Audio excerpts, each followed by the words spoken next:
Yeah, good evening, gentlemen. Fred here, welcoming Burrup and Richard to the conversation. Tonight we're going to dive into what could be a little bit contentious, but I'll let Richard introduce the topic and we'll go from there. G'day, Fred. How are you? And hi, Burrup. How are you? Good, thanks. Thanks for having me again. No probs, mate.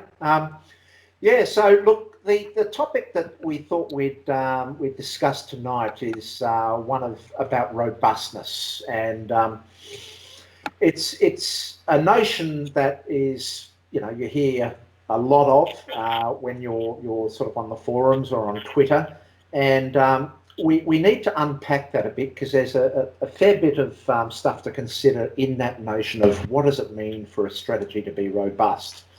There's issues of are certain strategies more robust than others? When you run a portfolio, is that more robust than running a singular solution?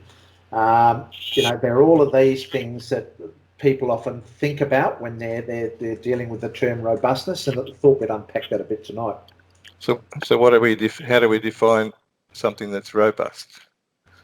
Well, look, from the term of robustness, you're obviously looking at a concept such as durability. How durable is your strategy to stand up to the elements? So robustness is a term that says when you get an unfavourable impact on that strategy and things turn favourable, how quickly does it return, or how quickly does it return from almost a fate of death back to positivity?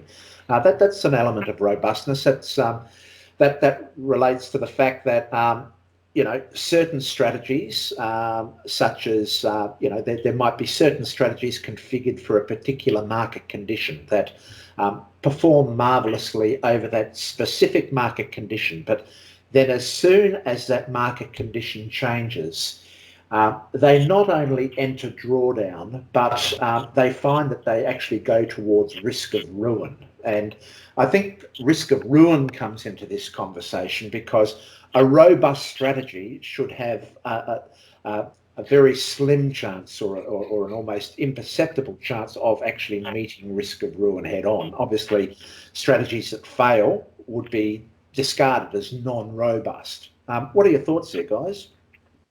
Well, my definition of something that's robust in terms of this trading world is something that will continue to perform and continue to show an edge. If the edge is still present over all market conditions, then I would have thought we'd have something that's robust. Burrup, what do you think, mate? How would you guys define the difference between optimizing something and performing robustness testing on something? Would you say that what we're doing here with the 4 base systems that are applied to multi-markets, that's a form of robustness testing in itself, with only the parameters changing, but the base strategies staying the same? Yeah, I think that's something we need to get into, but I think at a more fundamental level, how do you define robustness? Like, if you had a strategy, regardless of what it was, how would you deem it to be, or what would you look for to deem it to be robust or not? I personally think it's your ability to break the strategy. If you can break the strategy, it's not robust. And Nick Raj raises a very good point when he undertakes his testing. He undertakes back testing not as a basis to have any idea of what future returns are going to be, but rather he undertakes back testing and then puts it through sensitivity tests to see how he can break it. If he can break it, he knows he's got a risk weakness embedded in that strategy. And I think that's a very good approach. And I think our approach also goes down that track by the virtue of the fact that we use a very, very long-term data sample with a broad array of different market conditions. Now, the strategies that therefore can pass those range of market conditions with a small positive expectancy are therefore what I would term robust, simply because I don't think robustness means it needs to perform at all times. When that's a bit deceptive, because there are certainly times with our systems where they underperform, but they don't meet risk of ruin head on. In other words, they preserve capital during those times with a small drawdown, but it's not a quick building drawdown, or it's not something that quickly gets us into risk of ruin. So that's where I think this robustness comes in, and also it's very difficult to break them. If you throw in the conditions that our strategies tend to fail in are when we get these extended, protracted periods of equilibrium, basically, or very low volatility markets, where we might occasionally get triggered with a false breakout. No trends arise in that market context. So, but we never find we meet risk of ruin. The strategy never fails, but we certainly do incur drawdowns. And, you know, that period might be 5 years, 6 years, 7 years. But if we can survive that,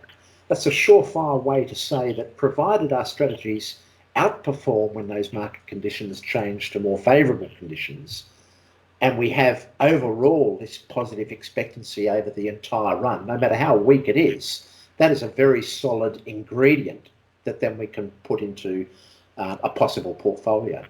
But that then also talks to the subject of skew, doesn't it? Like we need to see positive skew. If we have negative skew, we're going to die a death of 1,000 cuts. Whereas with positive skew, even though we may go through periods of drawdown, when we do get a winner, it outperforms the losers, and therefore we get that positive skew, and therefore it reinforces the robustness of what we're talking about.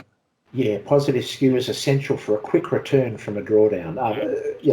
Without that positive skew, and I suppose when we say negative skew versus positive skew, a good example will be a negatively skewed system has many small wins, but occasional large losses. Now that's during favourable conditions.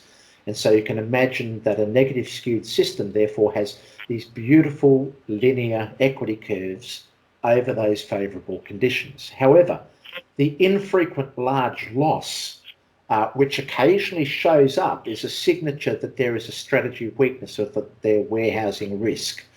Because then what happens is when market conditions change, you not only get one large loss, you start to get a sequence of large losses. So the drawdowns are rapid, and you don't know whether you're going to recover, because if conditions return back to that favourable condition, then it is a slow return back. It's not a fast return. And worse still, if those conditions never return, you go straight towards risk of ruin. Now, a positive skewed strategy is a total converse of that. Many small losses with the occasional large wins. So you can have protracted periods of these slow building drawdowns, but as soon as conditions turn favourable, bang, bang, bang, big large wins, consecutive wins, suddenly in a jiffy, you're out of that enduring drawdown.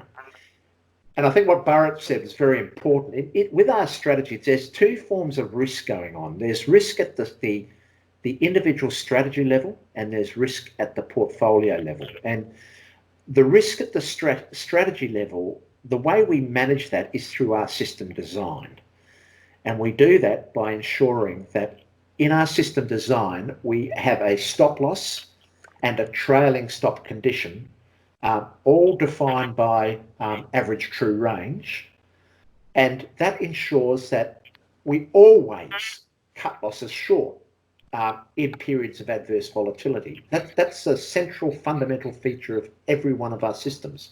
We cut losses short. Now, where the positive skew arises from is we leave the system open or unbounded in its profit potential. And that's why we are at the mercy of the market, in that if the market has these protracted periods of market divergence or transition, we can ride these for a potentially endless amount of time, provided those conditions remain. So it's a beautiful thing at the individual strategy level. But as soon as that's only the strategies with the trailing stop. I mean, we do have strategies with profit targets as well. So, but what we find with those strategies with a profit target is when we do these very long range optimization runs, I've found that every single one of them produces a positive skewed outcome. And that's what the data is telling me. From an optimized risk-return relationship, or the MAR relationship, it's selecting those that have positive skew. I don't get any negative skew examples. None. I haven't found one yet, and I've now gone across 20 markets with 3 different systems. You wouldn't expect to find one, though. In our design, we designed it such that we would only be getting positive skew by virtue of our short stops. So I don't think so, because in our optimization run, when we look at our initial stop, we've for instance, taken an initial stop of between 1 ATR up to 10 ATR. We've taken a profit target from 1 ATR up to 10 ATR. What we find is in the outcomes that are produced, it's always towards the extreme end of positive skew that it's selecting. It's not selecting those that are close to close to negative skew. It's the outcomes are always favouring that, and that's what I think the data is telling us. Is if we're using a very large data sample, the data is giving us this robust outcome.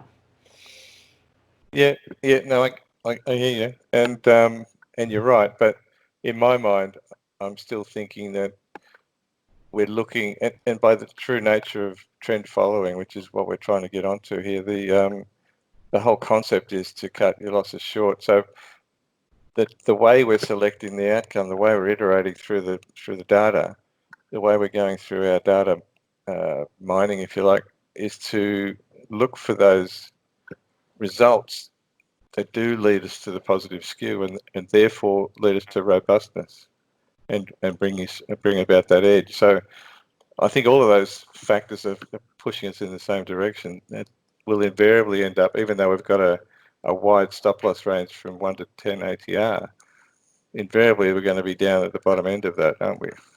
Between 2 and 5 probably.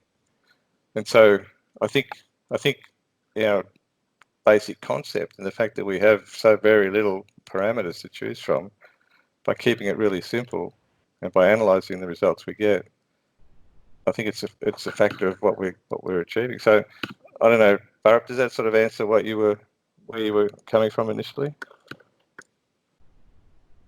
Yeah, well, I guess I kind of think of like more in the traditional way when I think of robustness testing, still with randomizing spread and slippage and where you're starting your data sample from, or execution issues. You accommodate for spread in robustness testing with the spread by using double the spread, don't you? Double current spread? Yeah, we do. It's because, unfortunately, in our backtest environment, we've got to use the current spread of today and then make an assumption about what it was in the past. Now, we don't know what it was in the past. It probably was higher, but also we double a spread to incorporate a factor of slippage into our assumptions as well. Just to sort of more conservatively project what we might have otherwise done if we'd chosen the current spread. I think what with that sort of Nick Raj idea, the idea is let's top this up with additional costs and see what its impact is, and hopefully, if something can get through that, that is better than something that didn't get through that. Yeah, I think what Burrup was saying, and I might be wrong, was that maybe we should be doing some additional testing with various spreads to see what the impact is on the outcome. Look, to be honest, I have already done that in the forum. You could go to early examples, not on these specific systems, because we've got to this point of these systems are very robust in their own right. But in earlier systems, these trend following systems, I did look at the impact of varying spread. I looked at the impact of varying slippage. And to put that into context, the particular positive skew outcomes and the high reward to risk outcomes we get from this strategy means that the impact of the costs associated with that strategy are very small in the scheme of the overall material outcomes of the performance of the strategy. And when, for instance, I have put into Monte Carlo simulations spread variance of up to 50% spread variance. And when you look at the varying curves from the Monte Carlo array that arises from the different random amounts of slippage and spread, the impact on the overall equity curve is very marginal. You can hardly see it. And that is unlike these higher frequency strategies or mean reverting strategies, which work off the 5-minute time frame, the 10-minute time frame, 1-minute time frame, or whatever, where spread becomes a major influence on the outcome of your overall performance. But in this world we're in the scheme of things, it's tiny. It's a bit like applying our systems to different brokerage accounts. When you do that, when I've applied particular solutions here from Pepperstone, which is our current broker, over to another broker such as Dukascopy, the material difference is very marginal, very small. And they're using a different spread. They're using different swap rates. They're using different cost structures. And so you can certainly be confident that what we're talking about with varying spread is not material to our overall outcome. But what we do find is that whilst it's not material to our overall outcome, the costs that are involved in our particular products that we trade, which is Forex and CFDs, they are all relatively high, and changing that cost structure or the different markets with the different cost structures, the cost structures actually exert a long-term bias in the overall data series. And for instance, we find this with the difference between positive swap and negative swap on our strategies. There is certainly a preferential bias towards those strategies with a positive carry trade, with positive swap. So that therefore led Fred to make an adjustment with the strategy itself, where we treat the trailing stop to offset those impacts of that negative swap. So it's interesting, but in our particular world of CFDs and Forex, there are certain pressures that are not faced, for instance, in the world of futures and in the world of trading equities with no leverage, where the costs of leverage and the costs of slippage and spread do actually have a bias in the series, which can influence the outcomes of what we trade ultimately with our processes we involve here. Warehousing risk, that's an interesting thing. I suppose when we talked about the risk inherent in an individual strategy and how our particular systems with the stop and the trailing stop are used to mitigate that risk. So what we're saying is that we believe that trend following strategies with using the mantra cutting losses short and net profits run, it does one very, very important thing, and that is it eliminates this ability to warehouse risk. And what I mean by that is that the only way you can remove risk from your system is to exit that trade.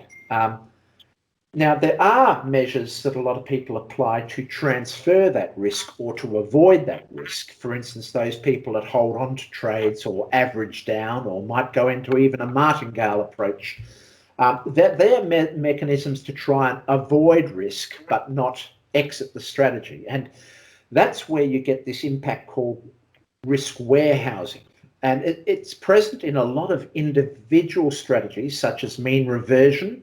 And when I talk about that, I'm saying the notion that you wait for price to move to a maximum adverse excursion with the assumption that it's going to revert back to a known point in the future. There's an assumption buried in there, and what a lot of people do with those mean reverting style of strategies is they won't apply a stop loss on the basis that if they do apply a stop loss, it automatically interferes with the outcomes of that strategy over the long term. They find it's a lot less profitable. So the practice of not using a stop loss leaves them open to this ability to warehouse risk if price does not revert back to that known point in the future. And so what a lot of them do is they average into that trade, trying to then take another trade to try and reduce the impact of that overall risk exposure and get themselves into deep water. So that warehousing risk builds and builds. But warehousing risk is not only prevalent in an individual strategy, it's also at the portfolio level when you start combining systems. So when we are dealing with a portfolio, the first measure or the first line of defense we use to mitigate risk is in our initial design, which cuts losses short at all times, and it releases risk when those stops are hit. So it removes risk from the system. I think, yep. Sorry, mate, I think the term warehousing, I'm not sure everyone fully understands that. And I think maybe a bit more explanation. The fact is that we're not taking the hit and we're letting our drawdown build and build and build to the point where when you say warehousing, we're actually keeping it there rather than closing it out. And so I'm just not sure that the language might not suit everyone. The term warehousing risk actually originated from Bill Dryce, from Dryce Research. And what he was suggesting was that conventional means of assessing risk, such as using the Sharpe ratio, a lot of different metrics used to assess risk, fundamentally miss the key point of where actually risk lies in a system. And risk is your inability to actually be able to predict an outcome. It lies in the uncertainty that exists in that system. And a good example of systems that warehouse risk are those systems where for 2 straight years, they've had strong positive returns per month of maybe 2%, 3%, 2%, 3%. And then suddenly, in 1 month, they'll have a loss of 30%. What that does is it's exposed that they were under the impression that their strategy was robust. They weren't aware of that underlying risk that suddenly in 1 month exposed itself. And that is a problem with systems, is their ability to absorb and retain that risk. It's a bit like a pressure cooker. As soon as you take a trade in the market, there is risk assigned to that trade. But as soon as you put a stop into that market, there is a known quantified adverse risk now that's established in your system. Without that stop in place, it is potentially unlimited or to the nature of that market. So you can put risk mitigators in there to mitigate your adverse risk exposure, which we do in all of our systems, either at the system level or at the actual portfolio level. But a lot of people assume that their understanding of the markets for the last 10 years and their lack of understanding what uncertainty is about, or the ability to find the weakness in their system, that often shrouds their ability to understand where risk lurks. And that's what warehousing risk is all about. Every system has it. Some systems have it more than others. Can you describe how it relates to your balance in equity and how it might look for someone who's looking at their return stream and their balance in equity? Yeah, sure. So with strategies, so when we say that risk is released on the exit of a trade, you see two lines, equity lines, with your trade result. One is what we refer to as the floating equity, and that includes that basically states the equity at all points in time of that return stream. Then you have the realised balance line, which is a statement of all of the results of your closed trades of that system. When your floating equity lies below your realised balance, that means that there is you are exposed to risk. That shows up this degree of risk warehousing that exists in your system. In other words, you haven't taken the hit. You are still your equity position is far lower than your risk tolerance, and you are still riding that risk. So if you could imagine, the floating equity lies well below that realised equity line. In those points, you are exposed, and that can go to risk of ruin. But with all of our strategies, you'll find that in the majority of instances, our floating equity always lies above our realised risk. What that means is that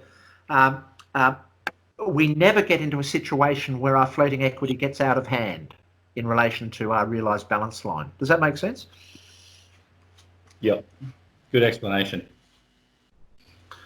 And yeah, so at the portfolio level, though, it's very easy to conclude that, well, if you just bundle up together all of these trend following systems, you are free of risk. Well, that's actually not the case either. There is risk that is warehoused at the portfolio level. So we've already talked about the risk that is prevalent in an individual system, and the way we manage that risk with our stops and our trailing stops to make it small. Our risk exposure is always small, but it is still there. So when we start putting lots of different return streams of trend following systems, compile them together into a portfolio, the risk is added. Each time we add a return stream to that portfolio, the risk is added.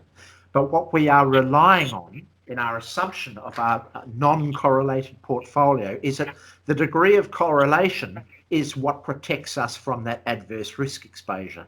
And we do find at times that can be a poor assumption.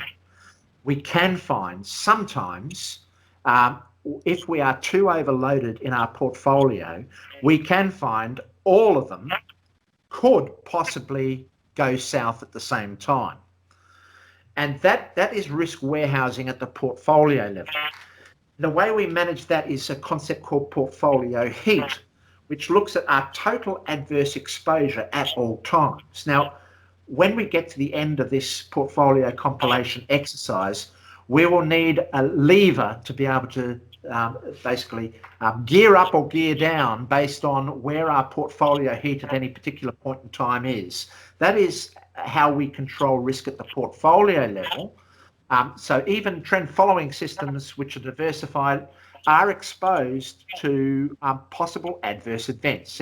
Risk is unfortunately present in everything we do. We manage risk, we can never fully mitigate risk. At the portfolio level, you're not talking about turning your strategies off, or you're simply reducing the risk allocated for that pair until it starts trending again, or how exactly does it work? Well, the way Fred and I have been looking at it is, at the moment, our basis is we for each trade in our portfolio, we're using ATR. So we're using ATR to scale our risk exposure in terms of the volatility of the market. So what we do, each system that we have in there might be slightly configured differently, but they're all using a fixed risk percentage by virtue of ATR. So they're all scaled in terms of volatility the same way, and their risk contribution is equal. So what we're saying is, if we have that at the portfolio level, we can use a global lever to reduce or increase that overall risk exposure per market across the portfolio, a bit like a gigantic master lever that just turns it up or turns it down.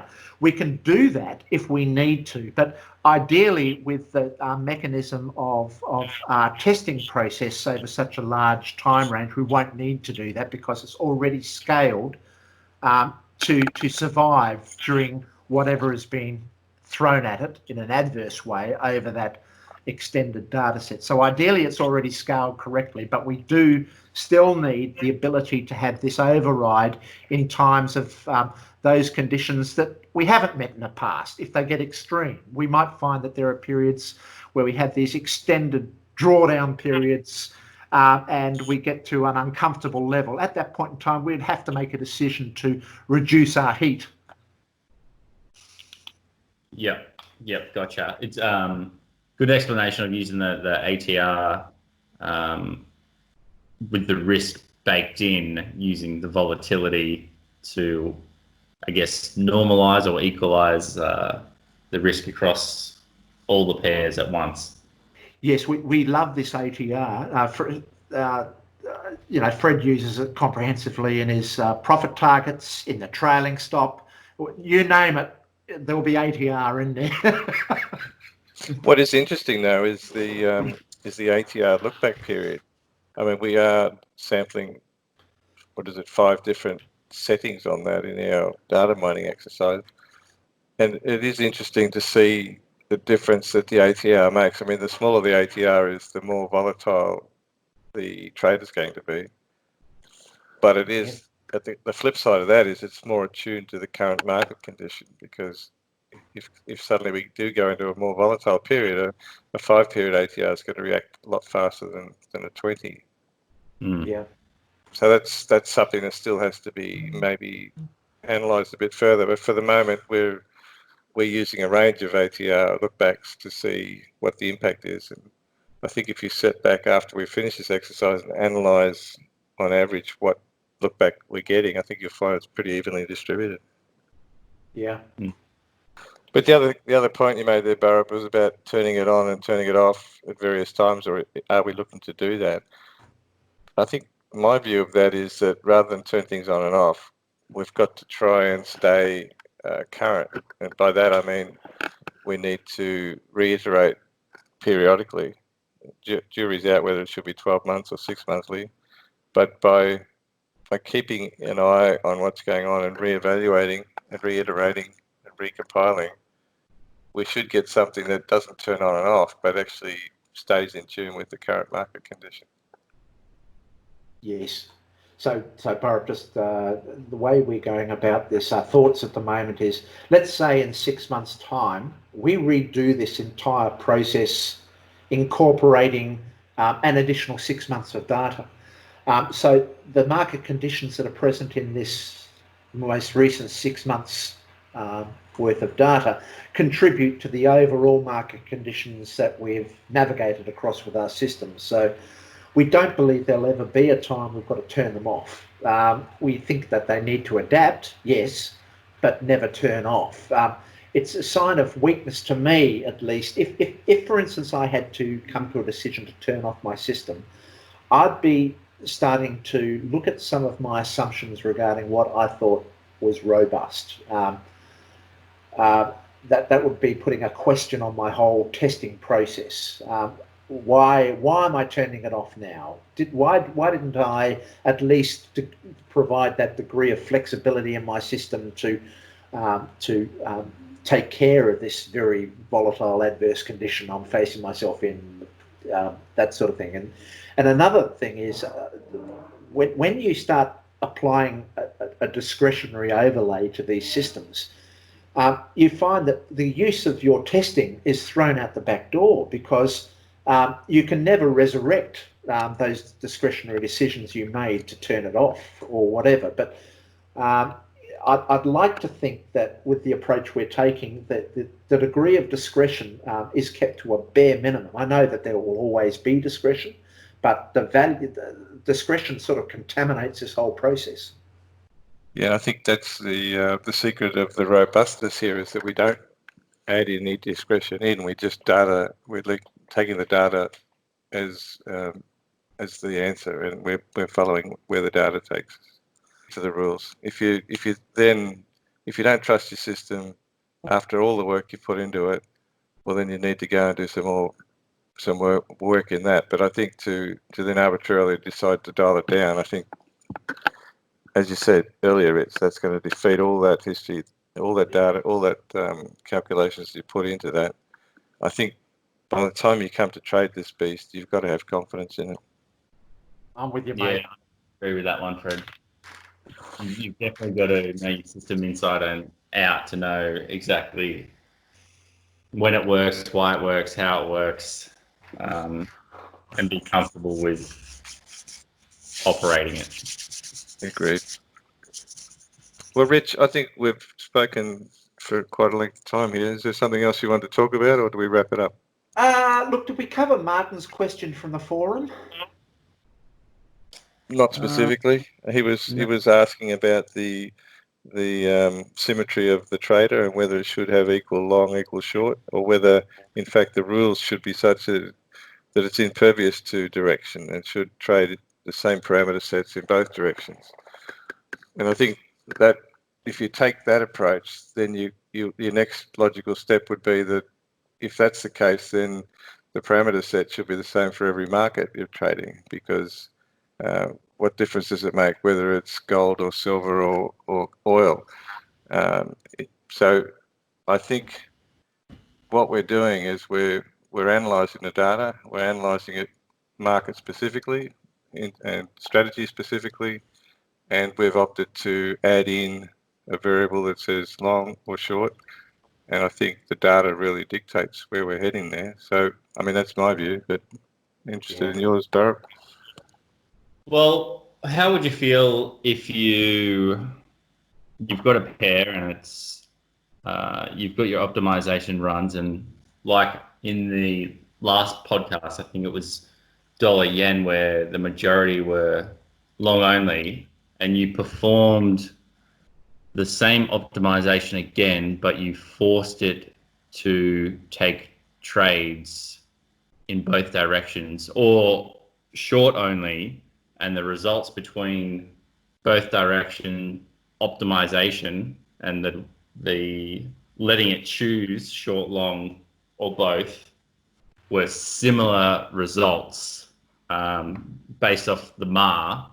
Would you just pick the highest one, or would you pick, for example, the current one that was mainly long bias only, or one that had equal weighted direction if the end results were similar?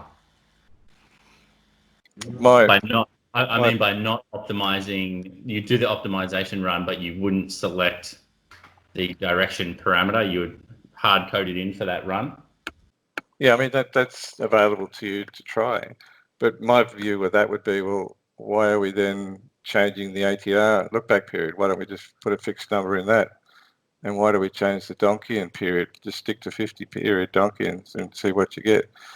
To me, it's just another parameter. There's another opportunity to tune to the market conditions, to map to market. Why not let the data decide? Why hard code it in? The only hard coding that I'm thinking of doing at the moment is the instrument and the time frame. I mean, you could argue that the time frame should be variable as well, but at the moment we're sticking to daily. But that could be another parameter. You might go daily, 4 hourly, 1 hourly, and let that run and see how you go. But at the end of the day, we've got thousands and thousands of runs, and the data iteration process brings up or bubbles to the top the ones that we wanted to work with. If that happens to choose long only for this run, but in 2 years, 3 years' time goes short only, well then I'll just take whatever it gives me. Yeah, you know, when you look at different markets, say each different market, it tends to have different signatures. For instance, when you're looking at equities markets, for example, you'll find that the bull run is a different signature to the bear run. They're not symmetric. Now, what we're saying is that, look, we think it might actually be an assumption if you assume a symmetrical outcome. That actually could be an assumption. For why are we assuming that our shorts are as valid as our longs? What we're saying is, rather than make that assumption, which could be invalid, we're saying let the data speak for itself, but recognise that in 6 months' time, when we do this process again, the data might tell us a slightly different story. So the process we're using by validating against the data as opposed to our assumption gives us room for the the strategies to evolve as more and more data is collected, and it's the data that speaks a story. That's how I'm seeing it. I think yeah, I'm not exactly sure what camp I'm in yet. I agree with Fred. You know, it's just another. In the end, it is just another parameter. You know, it's 0, 1, or 2, or one of the three. But I think most people they think of the direction a little differently when in reality, in the end, it is just another parameter that you can set and optimize. The other way to look at this is if you've got that particular run that's long only, for example, and taking Richard's point that the bull and bear markets behave differently. Well, if it's long only, then if it's in a bull market, it'll trade a particular fashion. In a bear market, it'll just sit idle and do nothing. So that, you know, if say the yen exhibits long periods of bull runs and long periods of bear runs, one of the traders will be long and the other trader will be short. There's no point having a long short combo in there, whereas you could run 2 EAs and take advantage of both. Yeah, good point. Well, interesting chat, guys. I think we've covered most of the things. Anything else we want to raise? No, maybe save it for next time if there's something else. Yeah, I think we've probably spoken for 40 odd minutes or thereabouts. So if anyone's still listening,